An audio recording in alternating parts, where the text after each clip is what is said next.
Good morning, everyone, and welcome to Tech Talk with Bill Baer. My name is Dan Holm, co-founder of IT Unity, and I'm joined, as almost every other week, by Mr. Bill Baer, Senior Technical Product Manager with SharePoint and Microsoft. Good morning, Bill. Hey, good morning, Dan. How you doing? I'm doing great, and we are joined today by Senior Product Manager Mark Kashman as well. Mark will be joining us a little bit later in today's episode to talk about Office 365 video as well. But today is a very, very big day, or this week is a big week for you on the SharePoint team, Bill. What is it that you've been doing with yourself this week? Well, it's been kind of a crazy run since August. On August 24th, we launched our IT preview release of SharePoint Server 2016. At the same time, concurrently, because it's embedded in SharePoint now, Project Server 2016, the preview of that. All of that occurred on the 24th. A few days later, we shipped a SCOM management pack for SharePoint 2016, and then the following month, not only did we ship the Cloud Search Service preview for both 2013, which is native to 2016, but at the same time, we also shipped Office Online Server. And then, October was more or less a month off from shipping things, and here we are in November. And as we announced in Stockholm last week, we shipped Beta 2 of SharePoint Server 2016. So it's been, basically 60 days of consecutive releases of a variety of different products, specifically around the SharePoint brand. So it's been pretty exciting, been pretty busy, but it was one of the things that we had planned, and actually we're moving ahead or progressing a lot faster than we thought we would with SharePoint 2016. So, ultimately, several months ago, we talked about SharePoint 2016 and the first preview landing sometime towards the end of the year, and we managed to land that in the summer, and then now here in the fall we were able to get our release candidate or our Beta 2 release out to our audience. So it's been pretty busy, and that was just 2 days ago. Well, that's awesome. Congratulations, Bill. Your team must be very, very happy and a little bit exhausted after that rate there.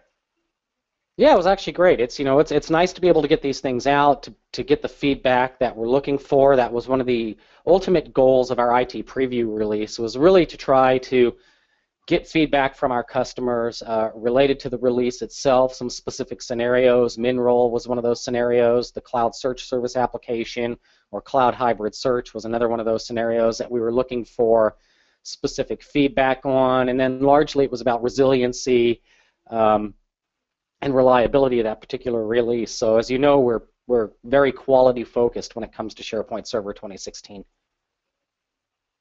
Exactly. Well, let's start by talking about the preview period.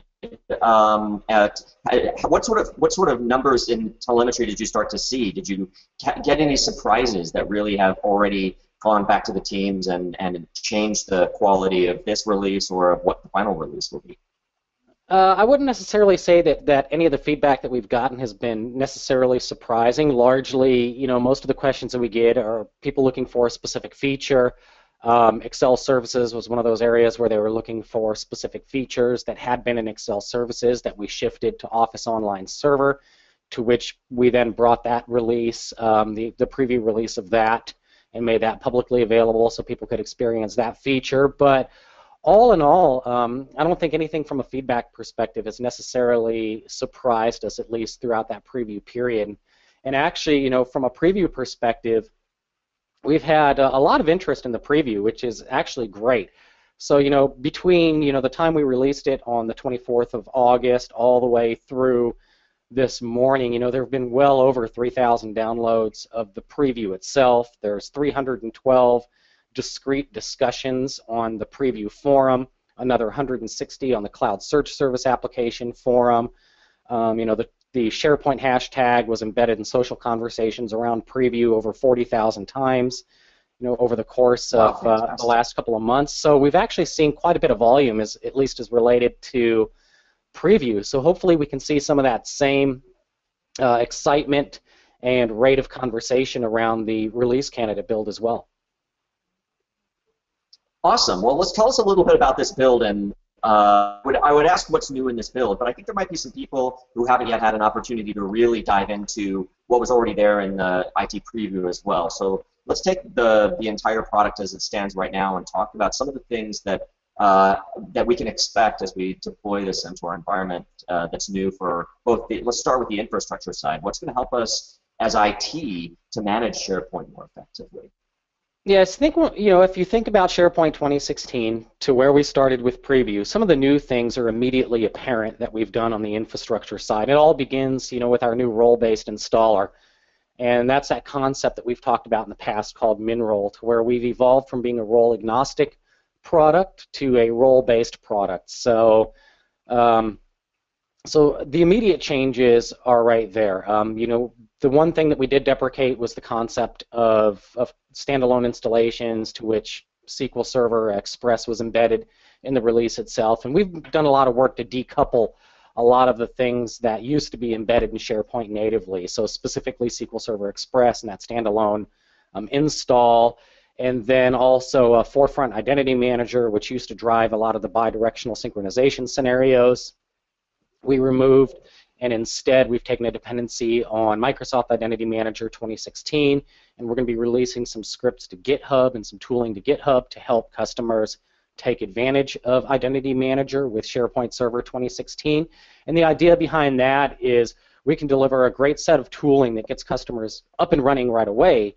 However, for those customers who have unique requirements, they can always just fork that and leverage, what we've built to drive those unique scenarios. So it's a better opportunity for us to be able to enable our customers more flexibility with identity synchronization scenarios. Some of the other new things is obviously, around the MinRole concept, we built some compliance tools within there. Obviously, services are provisioned based on the selected role, so they can be enabled for auto-provisioning, disabled for auto-provisioning.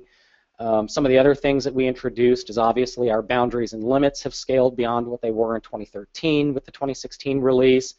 And then there was also some compliance features. So if you think about the way we've always talked about 2016, it was about these three core value pillars. One, being a rock-solid release that was born in the cloud, and that's where all these infrastructure investments are derived from. The second thing was delivering some people-centric compliance experiences. So you'll find those both in IT Preview as well as enhanced in the release candidate. And among those is the new concept around sensitive information types or classification IDs. We introduced for locating and discovering sensitive information that's stored in SharePoint, in-place hold policy center, as well as a document deletion policy center.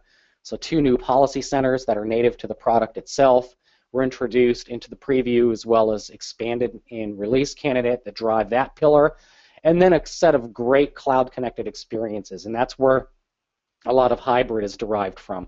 So you can think about some of the new hybrid experience that exists, the sites tile, as well as in Office 365, we recently announced the custom tiles that you can create within the service itself to help drive some of those. So we really invested for IT Preview and then expanded and release candidate across those three pillars that we've always talked about when we first started publicly talking about 2016 at Ignite last May, or this And past we spent May. some time, we've definitely spent some time on past episodes of Tech Talk discussing MinRole and the Cloud Search Service application and some of the other infrastructure investments. And so if anyone is interested in checking those out, you can look at the archives of Tech Talk.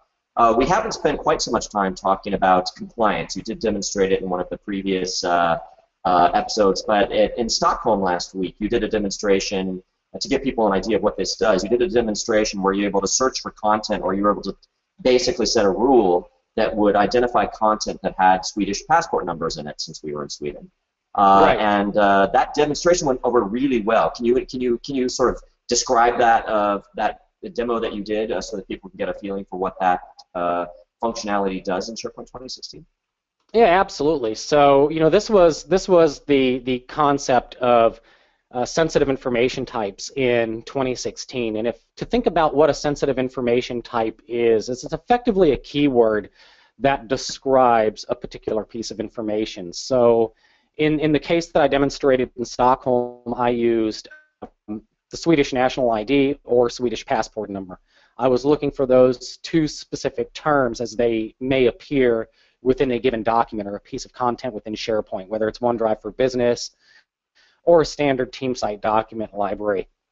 The idea around it is a sensitive information type encapsulates rules, and those rules are based on a set of pattern matching as well as proximity. So the sensitive information type it determines how relevant a hit may be based on proximity and based on some simple pattern matching. So in this case, we use Swedish National ID, which was the short term or the keyword for that particular sensitive information type, and what we discovered was something called a Schengen. So it obviously can handle localization as well. So even though I used Swedish National ID, it found what the equivalent was, which was Schengen. So we were able to discover that document. But not only did it discover based on a pattern match, that pattern matching also located the ID itself. So the sensitive information type is smart enough to know that a Swedish National ID is 8 consecutive digits. Had it expanded beyond 8 consecutive digits, the actual rate of return would have declined. So there was an 85% confidence level that I had hit the right information, not only based on finding the keyword associated with it, but also pattern matching the number of numeric values that followed that particular keyword. So that's where the level of confidence comes into this. So it's pattern matching, proximity scans, and then all of it wraps up to a specific confidence level. So it had a high degree of confidence that it found a true match. Now, if I would have had Schengen followed by 9 digits or 10 digits or 11 digits, the confidence level would have actually declined, because while it did find one match, at least in respect to the name itself, the pattern didn't match because the number of digits exceeds what is known to be a Swedish National ID. So it's really a pretty cool concept inside of SharePoint 2016, and it takes a little bit of time to understand, how to compose queries, how pattern matching works, how proximity scans work, and then how all of that bubbles up to a confidence rate. Awesome. Well, I've got, oh, and by the way, we forgot to mention at the top of the show, if you've got questions, feel free to submit them in the Q&A panel. So we've got a couple of questions in there, and we'll get to those as we go, but please do submit questions in the questions pod. And I've got a question for you, Bill, about upgrade, because one of the things that migration and how it really impacts the business in the case of SharePoint 2016, it seems to me in this case, SharePoint 2016 is, to use sort of crass terms, a really easy migration from a business perspective, because you're in a situation for the first time in a long time where there aren't tremendous user interface changes that will impact. It seems to me that in addition to that, if a company is already in a hybrid scenario, this upgrade not only is easy for the on-prem, but also smooths out some of the user experience between on-prem and the cloud. It makes it a little bit more consistent. First question is, are you getting that kind of feedback from customers who are testing this out right now? And second question is, if you could describe some of those changes you've made to the user experience to improve it on-prem without completely blowing things up, and also how you smooth things out between on-prem and the cloud. Yeah, so probably, from a feedback perspective, a couple of the key things that we've always heard is upgrade needs to be easier. And at the same time, from a user experience perspective, a lot of organizations don't like an extreme shift in the user experience itself, because that requires training, and it to a certain extent, it's been reported to us that from an adoption perspective, it tends to hinder adoption because the user experience is fundamentally changed versus the previous piece of software they may have been on. And they may have been on that earlier version of SharePoint for 3 years, for 6 years, for 9 years, depending on which version they're on. So you can imagine a customer going from 2007 to 2013 or 2003 to 2013, and there's a fundamental difference, not only in the user experience, while at the same time the navigation is relatively consistent. You have quick links on the side, you have navigation across the top, and then that defines your Chrome, and then you have your content area where all of your web parts reside. But at the same time, the experiences, how you engage with SharePoint have changed significantly between 2003, and 2013, despite similarities in how one would navigate within a site or outside the scope of a site. So one of the key things we wanted to do is one, let's be consistent and let's deliver something that doesn't fundamentally change the user experience and disrupt customers moving from 2010 or 2013 to 2016. At the same time, let's build a user experience that's indicative of what exists in Office 365 today. So for those customers pursuing a hybrid scenario, as much as possible, we're able to abstract the cloud from the users, and that drives greater adoption of cloud-based scenarios, because as they move between SharePoint on-prem and, say, OneDrive for Business or SharePoint team sites in the cloud, fundamentally the experience is going to look a lot the same. They're going to have the same navigational experience because they have the app launcher in both locations. We've recently made that extensible in Release Candidate as well as in Office 365, so the navigation's consistent between the two, further abstracting the cloud, driving adoption and driving usage because users arrive at a location. And it's not just arriving at that location, it's working the way that they're familiar with working. We're not shifting that experience to an extent to where it's disruptive. The other thing that we've been able to do is we've accrued a lot of the cloud innovation as related to usability back to SharePoint Server 2016. And those usability investments are based on telemetry. So we do a lot of A/B testing to determine what works and what doesn't work. So you can think about things like the simple controls that sit on top of document libraries that abstract the ribbon. That was a great investment that actually drove more engagement within a document library itself, whether it's document uploads or just sharing documents, because it simplifies that experience. Some of the mobile experiences, the touch web UX, we accrued back to on-premises as well. So, you know, it's kind of a twofold set of investments. There's the set of investments to drive that consistent navigation and user experience, and then there's that set of investments on the usability side that we know works because it works in the cloud. So we've been able to validate that over time that these experiences work. Once we've determined that they've worked, we've been able to accrue them back to this on-prem release. So, you know, we've kind of approached it a couple of different ways. But, you know, ultimately, you know, usability is a key area that we want to be able to focus on, is driving that usage of SharePoint, whether it's on-prem, in the cloud, or somewhere in between via hybrid. Well, I think the bridge that's created by smoothing out the experience between the cloud and on-prem is going to be huge. I completely agree. So people can navigate, you know, using the app launcher from on-prem location and applications to cloud applications, and so that when they're in their sites, they start to look a little bit more the same. And I personally love, for example, the simple control bar you mentioned. I'm a huge fan of that, and I love the idea that that's now going to be in my on-prem document libraries as well. So that's fantastic. Now, once that bridge is built, that then makes it easier for us to bring some of the new cloud experiences into our on-prem world. And you've done a good job of starting to leverage the cloud for things like sites, for things like the user profile. Why don't you share with people some of those experiences that we have the option of leveraging on-prem once we're in a hybrid scenario? Yeah, so I think one of the things is, let me see if I can show my screen. It's always easier. Yeah, let me make you a presenter here. Oh, you are. Wonderful. Go for it. So let's see. You should be able to see my screen. I do.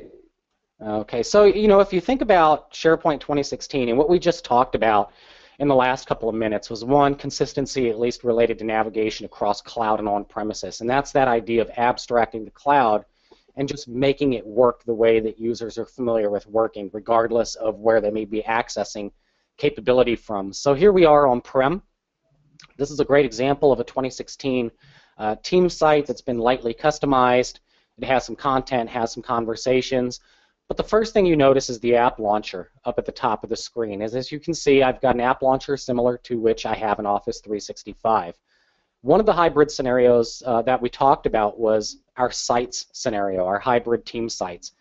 And basically what that does is it provides users the ability to rationalize site membership across both cloud and on-premises. So to give you an example here, if I click on the sites tile, I'm going to be redirected to Office 365. Now, as you can see, I have my app launcher, and you'll notice I'm in Office 365 as opposed to SharePoint.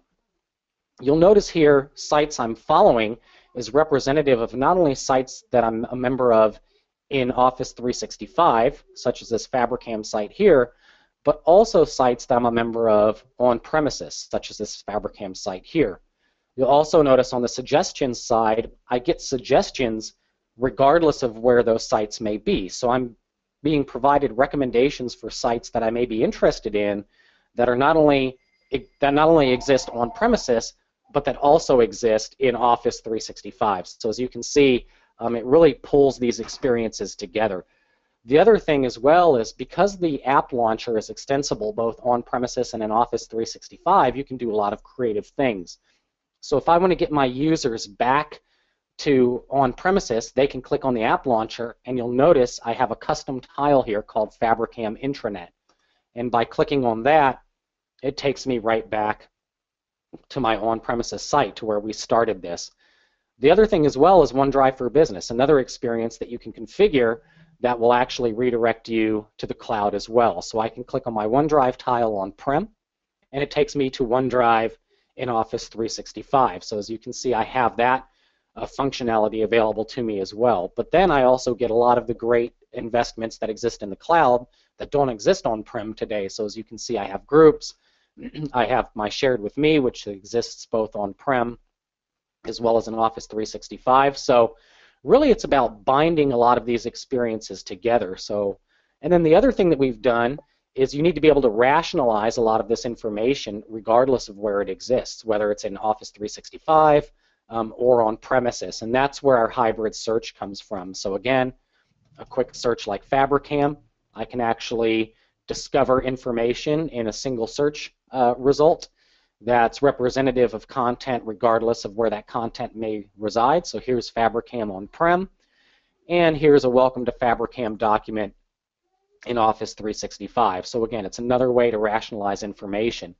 The search experience is great because it opens up the opportunity to leverage Delve and the Office Graph.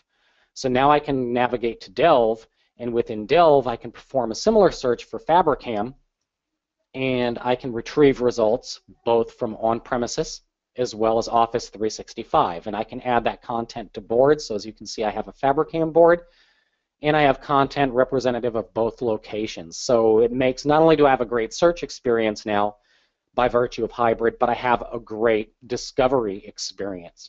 And then lastly, the profile. So now because I've configured myself in a hybrid experience, I get the great Delve profile as well. So I've got my activity feed, I've got a rich profile. From within my profile, I can use the new authoring canvas, and I can create a blog post quickly on the fly that's responsive, that's easy to use.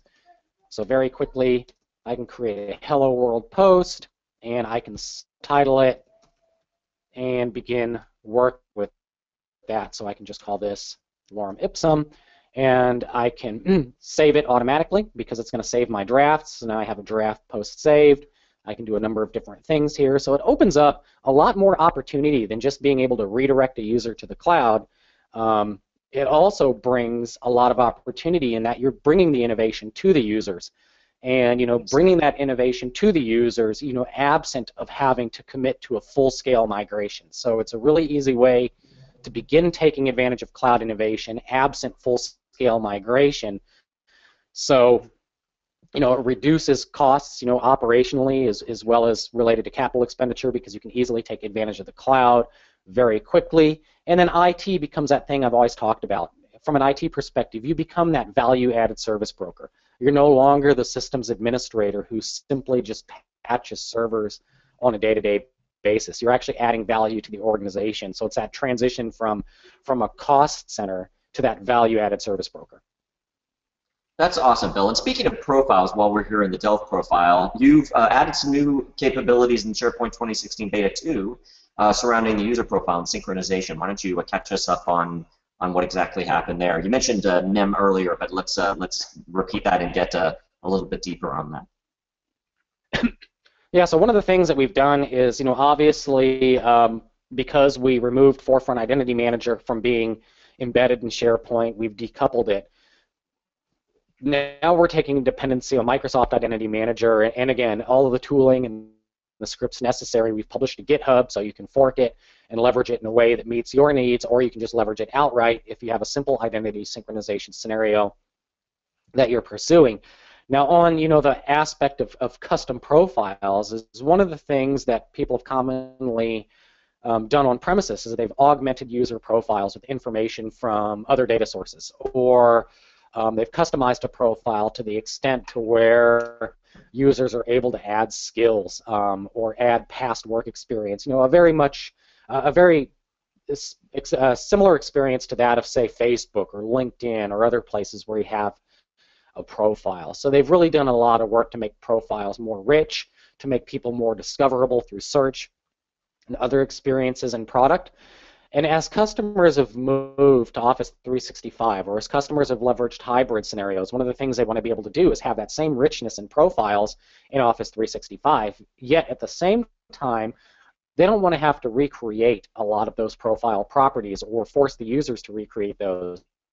So one of the things we introduced was the ability for you to master profiles in the cloud, and we've introduced a new capability that enables you to basically specify all of these custom profiles and bulk transition them from on-premises to Office 365 to further enrich that Delve profile experience, you know, augmenting it with the same type of information that you did on premises. So, you know, hybrid, I always say hybrid starts with identity, and that first part is just getting authorization and authentication working by virtue of directory synchronization or ADFS or whatever opportunity you wish to pursue in order to get your users to the cloud. But the next thing is, you know, how do you enrich those users? And that's where we've introduced this custom profiles in the release candidate build as well. So, you know, we're really focused on getting the identity piece right and making sure that the right user information comes across, not only to make, again, to abstract the cloud, but to also further enrich that Delve experience.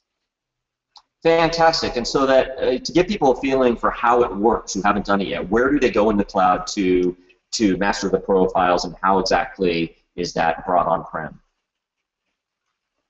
So, you know, one of the things that you can do is we have a custom profile import command that you can run, and within that, leveraging that command, you can actually specify all of the custom properties that you want to introduce to your user profiles in the form of, say, you know, a comma-separated values type doc, and then you can push those into Office 365 so they become part of that user's profile. So then in the case that I showed you where my profile was redirected to Office 365, all of that augmentation exists as well. So it's not just representative of what's located in Active Directory by virtue of directory synchronization, it's also indicative of the custom profiles that me as a tenant administrator or as IT on-prem have pushed to supplement those profiles with that additional information. And then you discover them via Delve, but they all become part of that user profile experience in Office 365.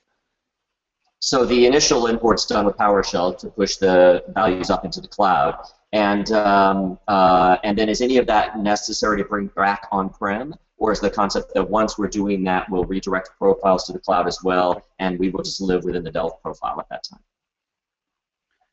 Yeah, and the idea behind it is really from a profile perspective, you choose a location in which you want those profiles mastered, either in Office 365 or on premises, as opposed to bidirectional synchronization, which pulls the properties across both environments.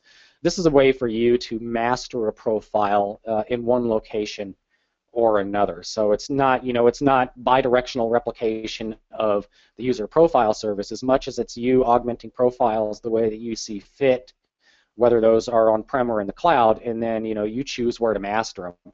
And for customers that are you know, embarking on that hybrid journey, you know, the best place to master your profiles is obviously going to be in Office 365 for that select set of users that you redirect to the cloud. You know, and then obviously we recognize that you're still going to want to maintain some users on premises as well.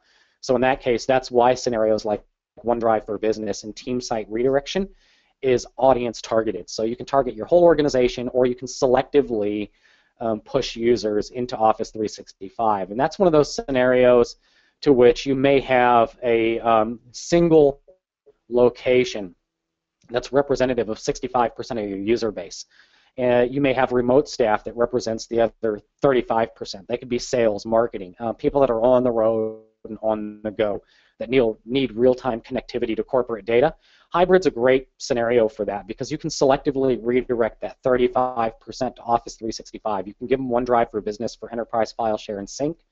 You can give them search and discovery, both for content on premises and in the cloud, through Cloud Hybrid Search. You can give them a rich Delve profile, and at the same time, you give them a lot of Office 365 innovation, while your corporate or your centrally located 65% can continue to operate on premises, absent any hybrid experience. So there's a lot of flexibility in how you deploy. So it really comes back down to that cloud on your terms, as opposed to it being an all or none proposition.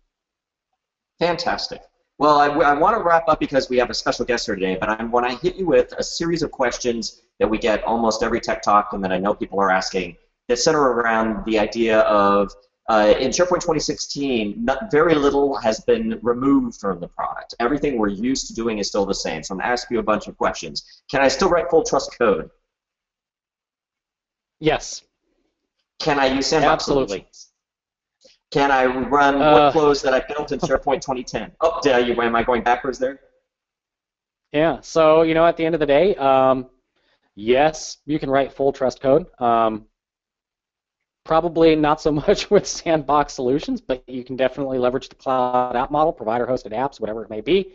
One of the other things that you may have noticed in the new release candidate build is the modern file API that's derived from Office 365 is now available in release candidate.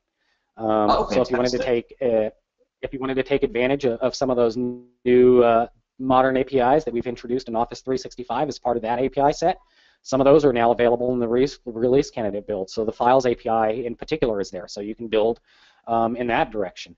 You can, like I said, you can still leverage Cloud App Model as well. So you have a lot of development flexibility available to you in 2016. Can you use 2010 workflow? Yes, you can. 2010 workflows there as well as 2013. So whether you're using Workflow Manager or Workflow Foundation, you can leverage those. And the idea behind it is we set forth on building SharePoint 2016 with the idea that we wouldn't deprecate anything unless there was a better way to do it. So, and the other thing is we wanted to make upgrade easy.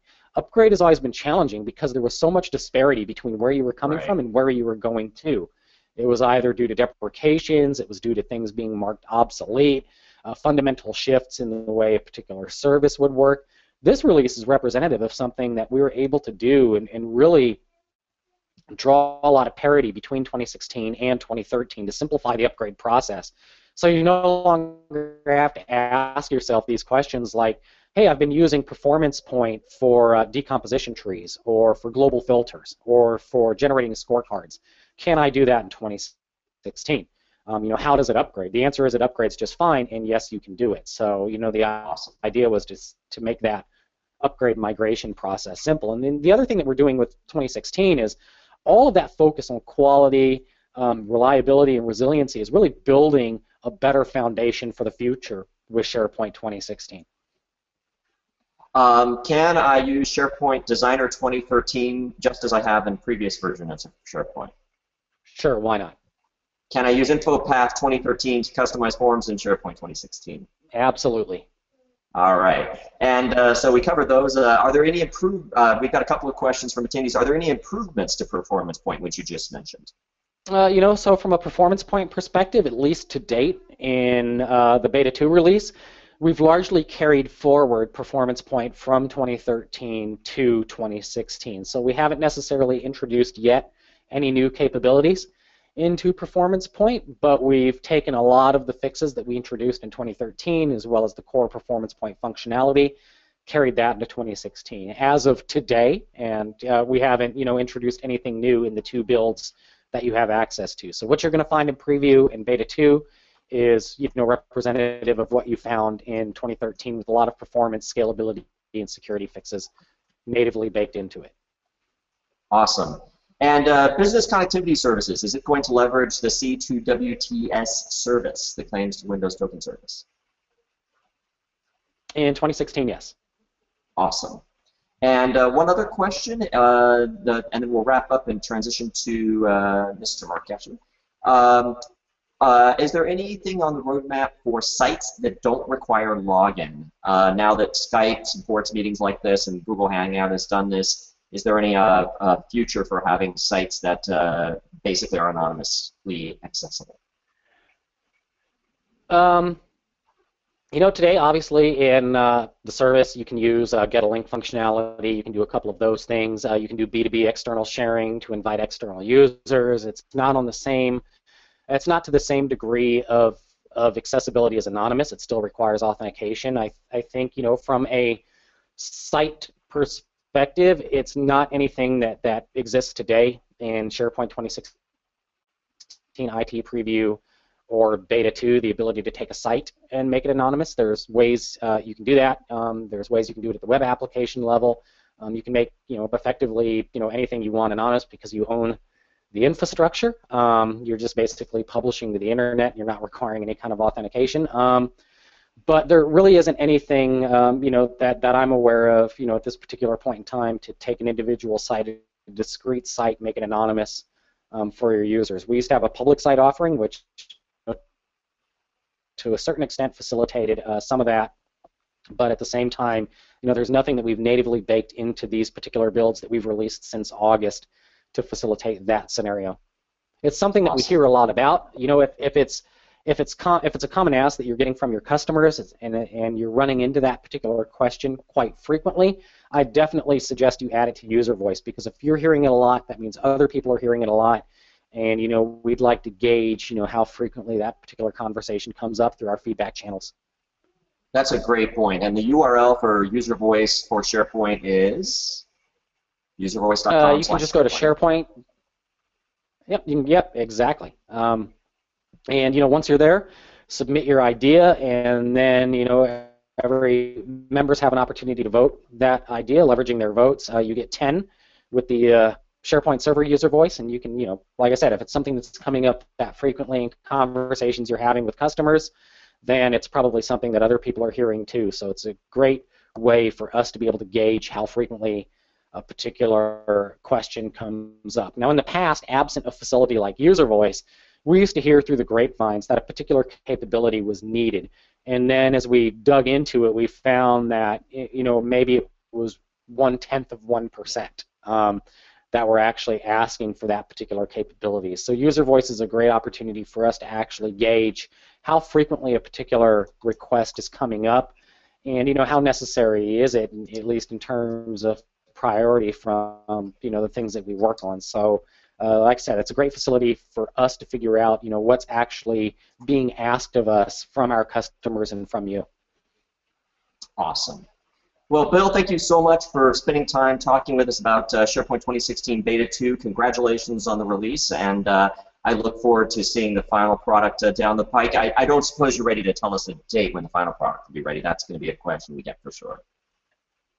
Yep, that's going to be one of those things that as we get closer, we'll be a little more definitive about the actual release date itself. We're just we're sticking with what we've talked about being available in that first half of calendar year 2016, something that we talked about at Ignite. But what we did do, in absent of providing that definitive date, is we've been pretty quick about cranking out these builds for our customers to take advantage of, whether it's the IT preview build or the release candidate build. And we're definitely interested in the Beta 2 feedback as well. So, the same forums that you've been using for IT Preview, you can use for Beta 2. So all of those same facilities to provide us feedback, whether it's through our Office 365 technical network, the SharePoint IT Pro group, or the developer group, or user voice, or the forums, both for cloud hybrid search as well as IT Preview. All of those you can continue to use for Beta 2. So it's the same channels to provide feedback. Fantastic. Well, let's welcome Mr. Mark Kashman, Senior Product Manager on the Office 365 team. Mark owns, among other things, Office 365 Video. Welcome, Mark. It's great to have you on the show. Thanks for joining us. Oh, you bet. Thanks, Dan, and thanks, Bill, for having me on the show. It's a nice opportunity. I like that. That's nice. Yeah, tell us a little bit about the decoration. Yeah, so if you can all help me, I'm trying to get Bill to shave up that chin and join me with the caterpillar on his lip. This is for Movember. I'm a big supporter of promoting men's health, and it's something I've been doing for 4 years. And each year it's a little bit different. I can never do the Christophe, French twirl, but I'm trying to do that this year. So I've got a little length if I just get a little bit of waxing going. Awesome. Well, thank you so much for joining us, and we're running a little long, but I want to give you all the time we need. So we will continue to run long because you were responsible on the marketing side for one of my favorite features, which is Office 365 Video. And why don't you, first of all, for those folks who may not have had a chance to see it yet, fill us in on what that feature is and how it works. Yeah, so Office 365 Video is a part of Office 365 as it sounds.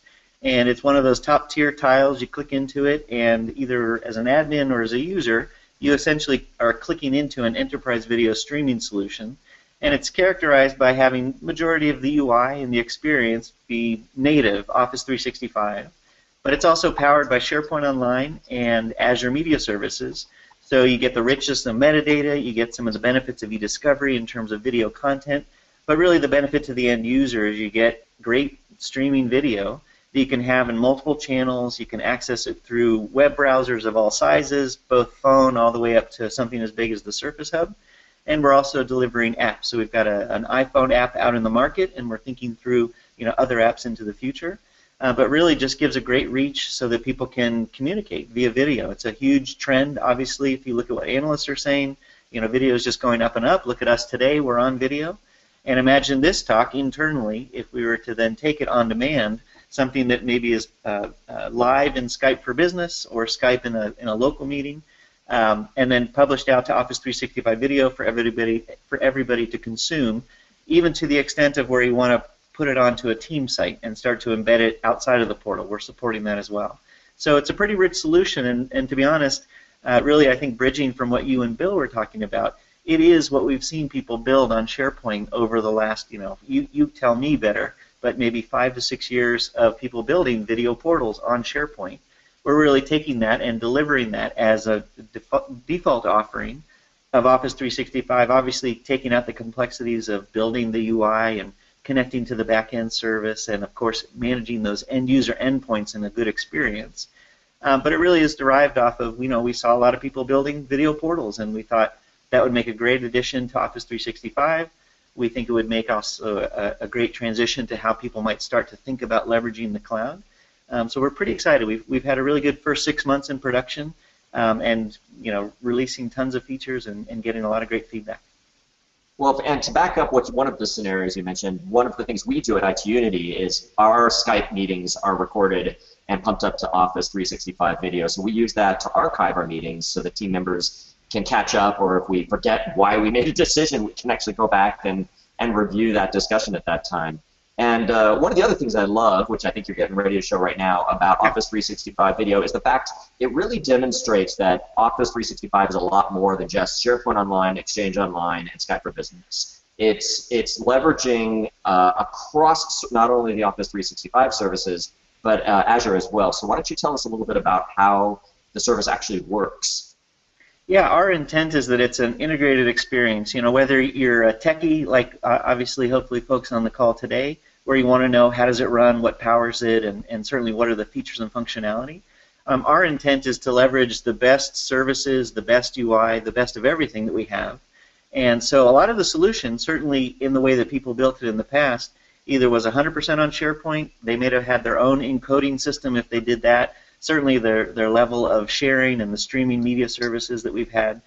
But really we're trying to leverage and connect a lot of that experience in 365. So the graphic that I have up here, and I really just am looking at, if I were a person uploading, I've signed into Office 365, very similar to what you saw Bill once he clicked into Office 365. If you go to the app launcher, there is the video tile, and you would click into video, you'd see the home page. If you have the ability to upload videos either to every channel or just individual channels, you're uploading through effectively an app or a page that's hosted in SharePoint Online. But to the end user, you are basically at an Office 365 feature level.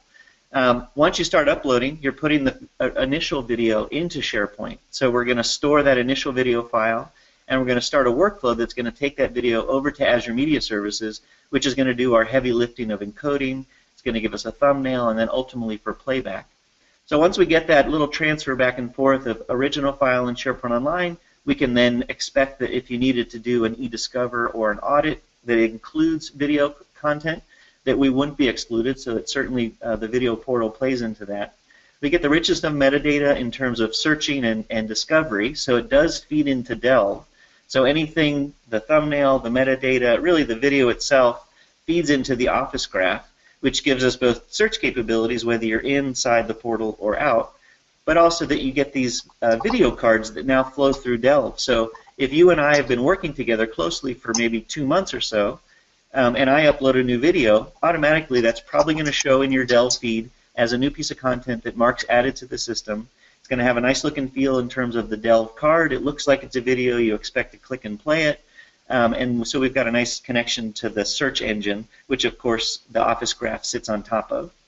But in Azure Media Services, one of the main things we do is we optimize for playback so that you get less buffering, you get a nice high quality resolution per whatever device you're using, and I really do mean whatever device, whether it's an iPhone, an Android tablet, a Surface Book, really any device that you can think of, any size screen, any browser, so that when we have now our HTML5 player, we're going to detect what device you're on, we're going to detect what bandwidth you have available, and certainly even now, since we've included a CDN component, which really comes from our Azure team, we also detect where you're located. So if you're traveling or you just happen to consistently work away from the main headquarters or where your primary data center is located, we do have a secure CDN solution. So no matter where you're at, you're going to have a nice experience. It's going to be secure by design, both at rest and in transit. And then, of course, we're connected to the social fabric of Office 365. Primarily, that's represented by Yammer, so I can post a video and raise awareness through Yammer and have a discussion, and that's an inline experience in the video page. But I can also, in the future, we're starting to get that sentiment from Office Graph so we can make better recommendations. You can more easily share through email, and with email, you're starting to see things come through with likes. Of course, we have tagging in boards, and that'll become more pervasive across Office 365. So really, you should expect that it should be very easy to share video, consume the video, and certainly upload and manage the video. Well, this is a great diagram, but nothing speaks as well as the actual beautiful experience you guys have created. So that top layer, the Office 365 video, is how we interact with it. Everything else is behind the scenes, really. And yes, give us a quick tour of the actual portal. Yeah, so some of the things that I mentioned, here I am in Office 365, and this particular demo environment is pure 365. But with Bill's demo, certainly there is a hybrid component to get to video, and that is something that's going to be baked into 2016. So the same as you could connect via hybrid for OneDrive or Delve, obviously sites and overall search, video will also be something that you can then tap into to navigate from an on-premises portal, like an HR portal, click onto the app launcher, click into video, and that will take you seamlessly into video. But if I were to click on this video tile, that's going to take you in what you're seeing in the background, which is the home page, where I, as maybe a communications lead internally for my company, can manage the videos that you see at the top here. I can change them at any time, so that's effectively like pinning a video at the main level. We get trending, what's being viewed the most, and this is sort of a cut across every 14 days, or over a 14-day period. We refresh every 24 hours what's being viewed the most, so it stays more consistently and more dynamic. And this will be something where we start to tap into the Office Graph as well, so that in the future, now that I'm logged in as Mark, I might see content that's trending around me, not just trending around the whole company, so to make this a more personalized experience. And then you also have the ability to pin the different channels. You can have a lot of different channels, many thousands of channels if necessary. And here at the home page, you have the ability currently to pin 3. If I go into a channel, you'll start to see a little bit on, now I could delegate ownership. So if I were the corporation's marketing manager for a lot of inbound material, I could then delegate to maybe a project lead or somebody who manages the help desk or somebody who's in charge of training. And they could start to own their own corner of the portal, which here is the executive corner. So you can imagine the different roles and responsibilities of who would be adjusting this content, who would be able to upload it, but with the intent probably to have everybody in the company be able to view the videos. Maybe on a different channel you can change those permissions so that maybe it's only for the project team for a period of time or for forever. So I'm going to go into the channel settings just to show you a little bit on the types of choices you can make per channel. Obviously you can create a new channel, you can rename it and add a different color, especially if some of your branding changes over time. It's nice to have that flexibility. But some of the smarts behind it, obviously we're leveraging the SharePoint permissions model, and here we're abstracting it just to make it simple to use it within the user interface here. But I am the owner of this channel, so I have the ability to get to this backstage to go and adjust these settings. So that's who's listed here. And certainly I can limit this down to just one person or a set of people, or even a group that I've got in Active Directory, even leveraging some of the new Office 365 groups. The middle tier here is anybody that I want to enable to upload a video to this channel. And then down below is if I want to let it for the whole company, I can do that, or I can set this to be only a limited set of people or a specific group. To change that top area, if I want to come in here and I maybe had this particular video in for a week or two and I want to adjust it, or I've just uploaded a new video that I want to highlight, it's really easy to go into the video picker. I can do a search to trim it down, or I can just navigate through, select a new video. I'm going to choose this one here and then hit OK.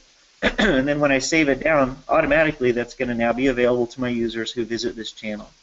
And then finally, one of the things we just introduced, which is, I certainly want to cover what we've got on the roadmap, but one of the things that just recently landed was this ability to adjust Yammer. So you can turn it on or off per channel, but if you really want to, you can turn it on with a specific group that you want to emphasize. So the way to do that is you just grab this ID from this Yammer marketing group, and then I plug the ID in there, and now anytime when somebody goes to post in this particular channel, they're going to be posting to that marketing feed.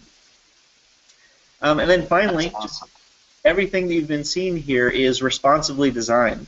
So this is something, of course, we've seen people build on SharePoint for a long time, good responsive design, and it's just something that we're baking in, so I'll try to minimize the way you can see in the background. But as I navigate down, watch what happens, obviously, for maybe something like a tablet size. We get now a carousel, we get fewer columns, and as I get down to something that's a little bit more like a 4-inch screen, we, of course, pay attention to whether you see the words of an icon, get down to now just 2 columns, but responsibly designing, responsibly reacting to what size screen you have, and certainly the experience from a touch perspective gets even better, and that's throughout all the different pages.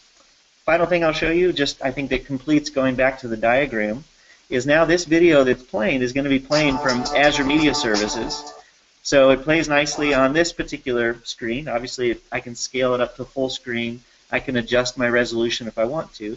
But here's where the metadata is coming from SharePoint Online. I'm getting recommendations from the Office graph down here, and I now have the ability to embed the video if I wanted to into a team site. I can share via email. I can share or post into Yammer.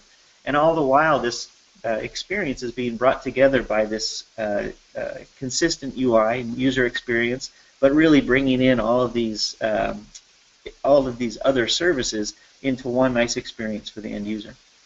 And there's mobile apps as well, right? Correct. So we've got a nice iPhone app currently, and of course, responsive design gets us on other platforms. We're tracking currently, what is the uptake of the iPhone app? How are people using it? Whether they like, what do they don't like? And certainly, we're looking at how we bring this to Android, Windows Phone, and really optimizing our experience in a mobile way, including when you drop these things into a team site, or people have built responsive portals that we at least adhere to that responsiveness with the embed code. Awesome. And we got a question from one of the attendees asking, where is all of this stored in Office 365? Is it in the Office 365 side? Is it in the Azure Media Services side? Where is it in your Azure Blob Storage? Where is it exactly? Sure. So I'll bring up the diagram again and just kind of walk through it. Your initial file that you upload, and again, it doesn't matter what file type. It could be an ADI, it could be an MP4, a WMV. We take a whole bunch of file types in, and that original file does get stored in a SharePoint Online document library specific to that channel. And that is really just for e-discovery and for retrieval if need be from a deletion scenario. We send a copy of that file then over to Azure Media Services that's going to go then encode it into multiple file formats. So we'll get multiple files that are associated to the original. When somebody clicks play, it'll obviously detect their bandwidth, detect their device, and serve them up the best quality possible. But these video files do actually live in Azure Media Services. They're extremely protected and ACLed to the tenant, and of course to the individuals in terms of who can play the video, who can delete the video, those types of actions. We generate the thumbnail, that gets stored back in SharePoint Online, gets associated to the video. So the overall storage is primarily between SharePoint Online and Azure Media Services. And of course, when you start to add things like the CDN, if somebody goes and clicks a video at a distance and the CDN is where they're playing from, obviously that's going to be in a temporary cache that I believe lives for about 2 or 3 days, but again, secure, ACL to the permissions of the Office 365 license, and carried all the way through is the encryption at rest, encryption in transit, and included in our player is encryption in playback as well. Oh, that's awesome. So if I am an American employee of a company and I've missed a meeting because I happen to be in Sydney, and I go and look at the recording of that meeting from my Office 365 video, it's actually going to be serving that to me through the CDN in the Australian data center.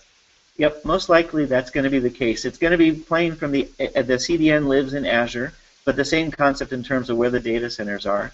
And our intent is we detect where you are, where's the closest endpoint that we can serve you the best video file from, streaming from a true media services environment, but it happens to be no longer that immediate one that's right next to your original data center, but it's closest to where we can detect that you're viewing it from at that time.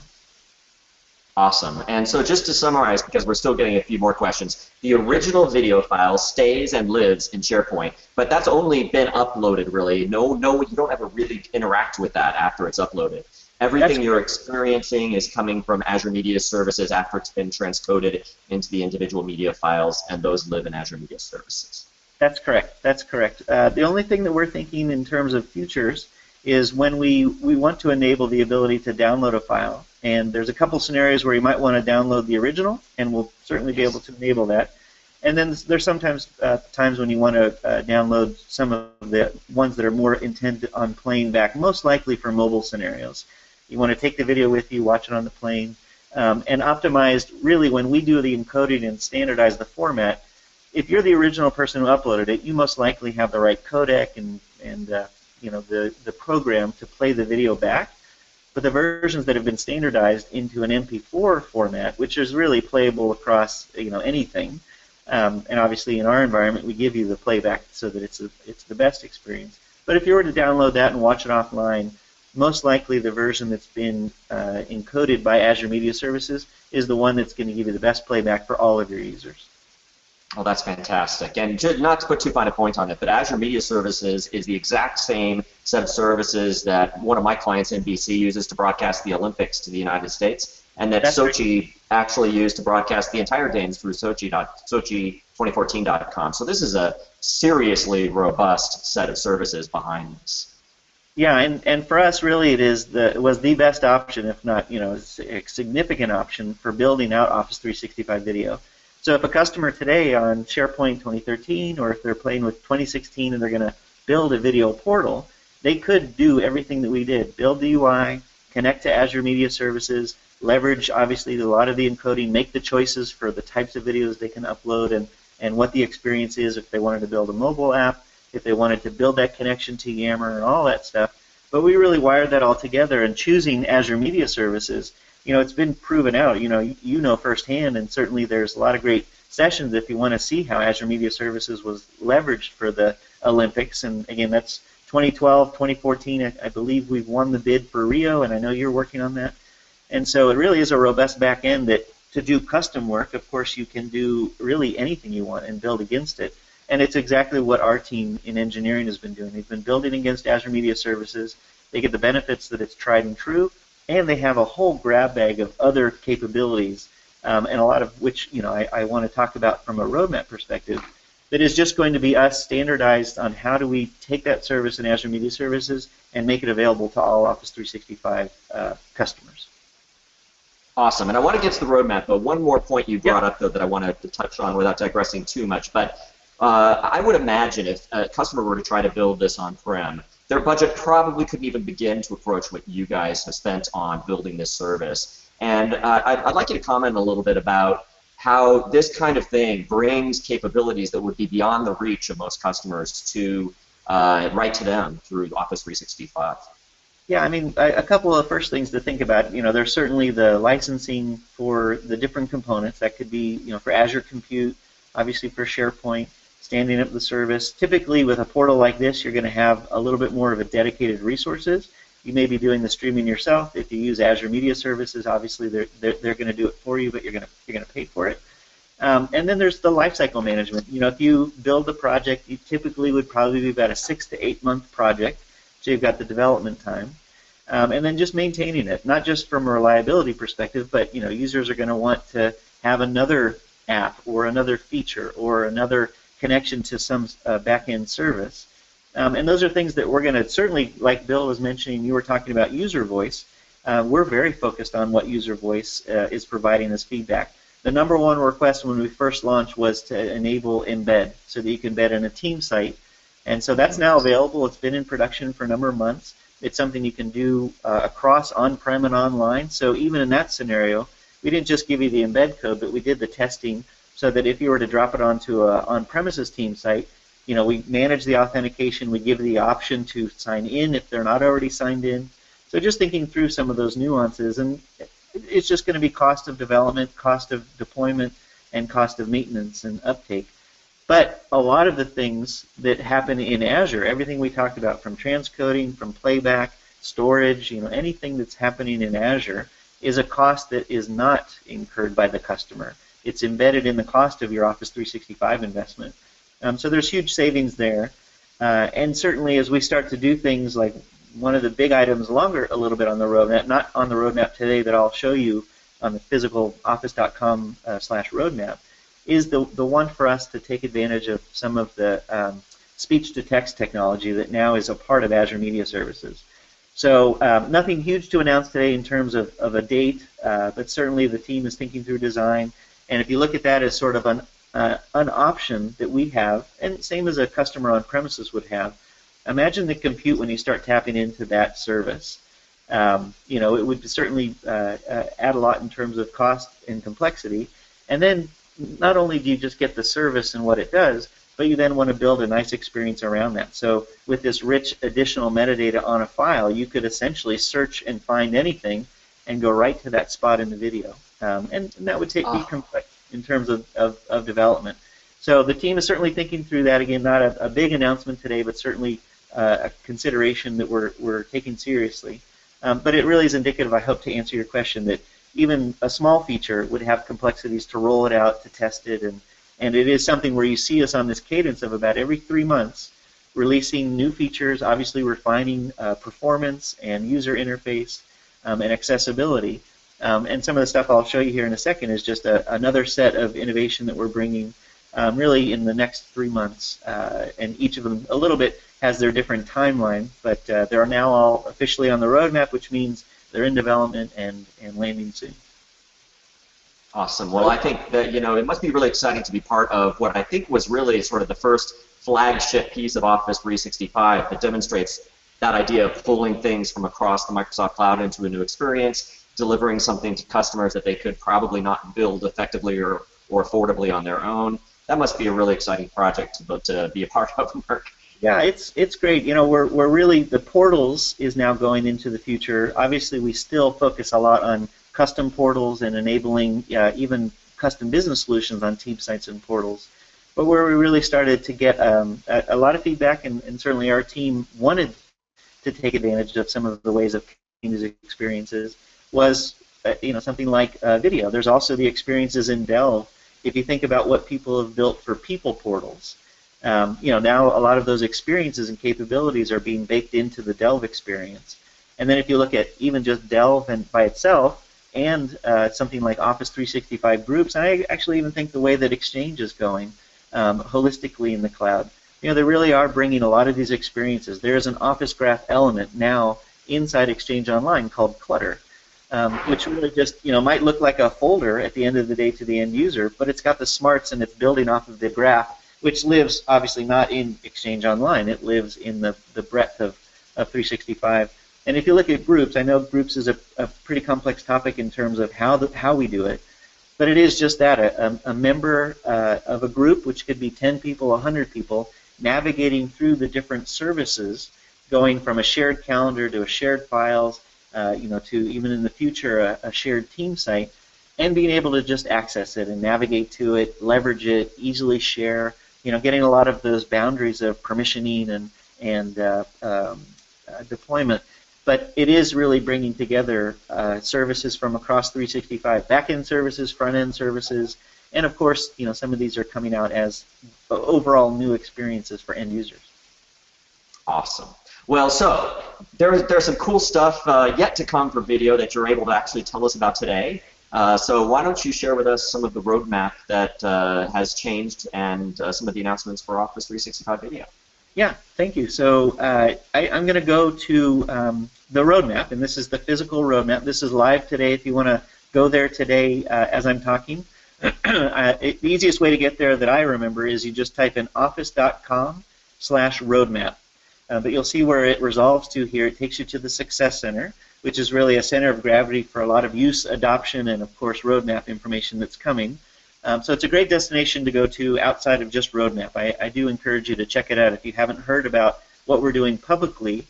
It's showing sentiment in terms of features and functionality that we're working on. The Success Center and the roadmap are a great place. Where you'll first start to find things, and I'll kind of walk you through here and then just dive into the video stuff. But certainly if you've looked at what's been launched since the roadmap went live, there's these items up here. There's now 63. It's a great place to just go learn about what is 365, what's new about it. Once we get into the listing something initially on the roadmap, it goes usually right into the in development phase, which typically means it's about 2 to 3 months away from coming into production, which typically for us is that first release element, which is about 10% of the population. But basically, this is what the engineering team is working on. It's now real, out of planning and being coded, and they're starting to work on it. Once it starts to hit first release or starts to hit production for the first time, then it'll get moved into rolling out, which just means that it's starting to go to our customers. They're starting to experience it. They're giving us that first release experience feedback. But remember, anything in first release and beyond is production. It's fully supported. It's fully tested code and all that. And then finally, once we're now out of that 10% population, we move it to worldwide, and you should expect that it's in all data centers, or at least primarily in all data centers, and now it's been launched. So I'll show you a couple items in development. If you go there and you scroll down a little bit, I've tried to list everything so it's a little bit clear as Office 365 Video dash new feature name. And so there are 7 listed here that are just now in development or coming into in development. And there's one item that is now rolling out, which is that Yammer piece that I just showed you. So we are starting to do analytics, and this is something where we want to first enable the end user. If they upload a video, they'll start to get that information about how many people are watching the video, what's the duration that they're watching the video, and over time of the life cycle of the video itself, what's the drop-off rate. Initially you might have put out an email or posted something to Yammer, people watched it, and then there was that drop-off. And just to give people that ability to look at not only how is the video doing, but maybe to get that sentiment of how could I do my videos differently. Maybe if I message again via Yammer or again via email, we're going to get that spike of traction. So we're starting the journey here in phase 1. Phase 2 really just rolls that out to be something that more of an aggregate across multiple videos. If you think of an admin scenario and getting into that value of how is my entire channel doing. So analytics is something that has been highly requested. It is something that we're doing here, certainly in video, and I think you'll hear a lot more around analytic investments across SharePoint, Office 365, and certainly even thinking through it something as large as a new feature you've heard around Delve Org Analytics. So we're really focused on doing a better job with analytics all up. Some of the simple things like doing, if I delete a video file to be able to recover it, now there will be access to the channel recycle bin. And if you can think about it in terms of if you were to have deleted a document, you want to bring that back up, and certainly you have 90 days that will be in the recycle bin. When you bring it back up, we'll put it back into the video channel, and it'll go through that cycle of prepping that video to get it ready. Another basic one that gets requested is choose your own thumbnail. So certainly today we give you a thumbnail automatically generated from Azure Media Services. Now we're going to give the ability to get about 5 ones automatically from the service that you can choose through. or you can upload your own image so that you can represent the video in the way that you want to. And that'll carry through on the portal. If you embed the video, that thumbnail will carry through onto a team site. And of course, as it carries through Delve, that video thumbnail that you've chosen will be represented into that Delve card. Awesome. Finally, there are a couple things where we're obviously getting into new data centers. We're coming to the government zone, which is called GCC, and we're coming into China. These, for us, are really just a point in time. We're just working on the different aspects of getting our service either in the right level of certification for this new zone, or, of course, in China, just by making sure that it lands right. And in China specifically, it's managed by a third party, so we're working with them to make sure that they're able to support the service as well. And then a couple things, we want to make sure that the upload experience is a lot better. So now you'll be able to see more information as you upload a video, how long is it taking, and you'll also be able to apply metadata while the video is uploaded. You won't have to wait until it's done. And there's some nice user experience elements that they're working on there. One of the cool things, and again, thinking of the Office graph, you'll be able to see who's uploaded the video, but you'll also be able to list who's in the video. And this will be really key. Obviously, if you're on the video page, you'll be able to see who's in the video visually, but it also plays into giving us more information to the Office graph. So if you and I are closely related and you upload a video, because you're listed in a video as somebody who's speaking, that would come as additional signals to me that a video might come through my Delve feed, not just because you uploaded it, but because you're in it. And we think there's going to have huge value in terms of just being able to not only layer in more information that provides, more about the video, but how it actually is pumped through the system. And then finally, kind of a big one, which really is the precursor to what we talked about in the speech to text, is initially this first ability to upload a caption file. And this is something where we really are just tapping into an existing feature of Azure Media Services. We're tapping into the capabilities of SharePoint to be able to associate a video with a caption file, and certainly to upload multiple files if you have multiple languages. So really it'll just be a configuration change of the player to be able to show the captions, and the association of placing the file in a location and then mapping that to the timecode in the format that's required. So those are the main new items, and then the last one I'll just show you here. When it gets moved from in development and it starts to roll out, you'll see here I've got one item, Office 365 Video Yammer settings, and now this means that we're starting to see it in production, not yet worldwide, but certainly getting there within the next few weeks. And hopefully that's just the quick overview of some of the exciting things for video, but also just a little awareness of the roadmap and how we're leveraging it. So when these features do hit production, you can expect us to then start to blog about them, start to send messages to admins, and start to raise awareness both for usage but also for change management for our customers to be aware of what's coming. Well, that team is working very, very hard, clearly. Those are some great new features. Yeah, the team is doing a really nice job. They really are active on the forums. They love to get feedback. They're actively meeting with customers, 1 or 2 a week, as many as they can. They're very active on the Yammer network that we have, which is that IT Pro network, the Office 365 network. They look at user voice. They take it very seriously. And certainly they just think through what are some of the ways that we can tap into services that already exist. If there was something cool that was done for the Olympics, I know one thing that was really cool in the way that they built the Olympics is they had a rough cut editor. In rough cut editing, being able to take a live encoding, chop up a certain element, and then be able to serve that up through the web very quickly as a moment where they could have maybe a little title, play the video, play a series of clips, and then give it an outro. And those kinds of things are exciting to think about for the enterprise. If I had an hour-long video and I wanted to just highlight in a Yammer post just 2 minutes of that video, then I could certainly do that. But just being able to tap into the Azure Media Services and accomplish that is something that that grab bag, like I mentioned before, is there. So it's very possible. Well, fantastic work. Well, thank you so much, Mark, for joining us. Anything else you want to share with people before we wrap up our day? Sorry, I missed that last part. Anything else you want to share with people before we begin to wrap up here? No, certainly, if you're an Office 365 customer, definitely go and enable and try out Office 365 Video. get the experience nailed down. Give us your feedback, try out the new features, and just let us know what you like, what you don't like. And certainly, if you're playing with SharePoint 2016 Beta 2, get into that hybrid state, test that out, give us feedback, all the stuff that Bill's been talking about. There's great blogs, and video is a part of that. So we want to get the feedback on what it is like to use the video portal as an on-premises customer. Very possible and very much supported, and something we're super excited about. Awesome. And is there a user voice channel specifically for Office 365 video? There is. There's an overall Office 365 user voice channel, and then certainly you can dial it in, and there's an Office 365 video user voice that's a part of our portal's listening and feedback. Not too hard to find, and certainly something that the team is very honed on. Awesome. Well, thank you again so much for joining us. Bill, anything you want to share with us before we wrap up for the day?